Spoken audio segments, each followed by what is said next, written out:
Good morning mga kababayan, nandito po tayo ngayon sa Ayala Business Park, Cebu City. By the way mga kababayan, magko-comment po tayo ngayon sa ating pinakamamahal na Vice Presidente mga kababayan. Sa ating pinakamahal na Vice President mga kababayan. By the way mga kababayan, kung hindi ka pa na-subscribe sa aking channel, subscribe naman, dahil like and share ang ating video para madagdagan ating mga subscriber mga kababayan.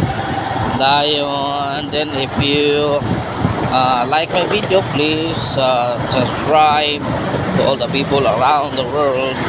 So if you hurt me, if you don't like my video, then you can subscribe and then you can share, like and share my video. Thank you very much for watching to all my video mga kababayan. Salamat mga kababayan sa inyong pagtangkilik sa akin mga kababayan itong video.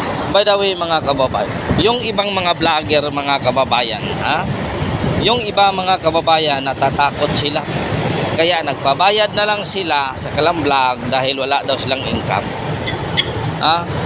Nagba-vlog kayo, ginagawa niyong income ang inyong vlog. Bakit?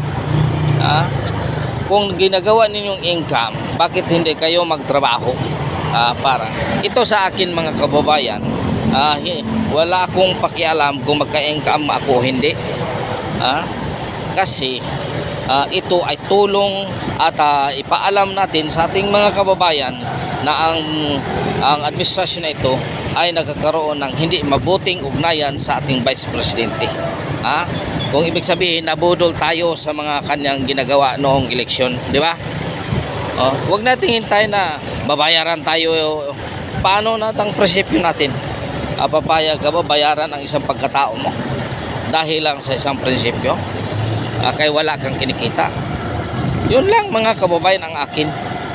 Ang sa akin, nagbablog ako mga kababayan para ipaalam ko sa buong Pilipinas na solid ang suporta ko doon sa ating VP Sara. Yun ang totoo mga kababayan, kasi nakikita ko hindi na maganda ang takbo ng administrasyon na ito mga kababayan. Lahat ang pag hindi gusto, pag sa tingin nila mali ang ginagawa nila tapos binabatikos, talagang bibigyan nito lang ng pansin. Hindi sila gusto na administrasyon ito batikusin. Hindi naman sa ganun. Pag nakagawa ka ng kabutihan ay talaga ang hanga namin dyan. Pero pag hindi ka nakagawa ng kabutihan, bakit naman tayo hahanga sa inyo? Talagang babanatan ka talaga namin. Kahit si Inday Sara, pa, kasi ang amin na sa kabutihan at katotohanan. Wala kaming pakikung umingkam kami hindi sa vlog na ito.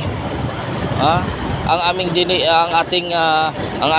aking tinutukoy rito mga kabayan, magtulungan para kung ano man ang meron sa ating bayan, sino ang makikinabang nito?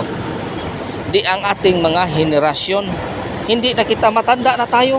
Wala na tayong kailangan pa tayo ng yumaman. Wala na mga kababayan. Kailangan pa tayong yumaman. Gusto nating yumaman. Wala nang panahon mga kababayan. Ang ating dinipasan, ang ating mga anak na magkakaroon sila ng mabuting trabaho. Yun ang ating kinakailangan. Hindi yung corrupt doon, corrupt dito, tapos tayo may nakikita. Pag binabatikos nila, babayaran ka lang. Tapos ilang tao ang magsapir kung babayaran ka? Marami. Binabayaran ka ng 50,000 or 100,000, sabihin natin 1 million. Pero mga kababayan, tingnan mo, 540 billion yan na budget sa flood control. Ilan lang ang napunta sa iyo? Ilan lang ang nakinabang dyan? Hindi ba sumasakit yung puso mo mga kababayan sa ganitong klaseng pambubudol? Masakit talaga mga kababayan itong klaseng pambubudol. Hindi maganda ito. Tingnan mo dito sa country mall ito, Sa Country Mall po ito na Banilat. Tingnan mo, napaka-traffic. Ilan ang budget ng DPWH nito? Tingnan mo. Oh, yan. May nakakuha ba? May nagumagawa ba ng master plan nito kung paano maibsan ang traffic? Tingnan mo, mga kababayan.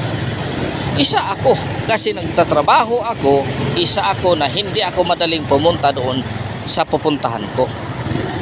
Kasi napaka-traffic. Oh, ngayon papayag ka lang ba na babayaran ka lang ng 1,000 nito? Tapos ang budget ng DPWH napakalaki. Paano anong ginagawa ng mga engineer ng DPWH? Bakit hindi pa sila gumagawa ng master plan? Anong ginagawa ng mga engineer?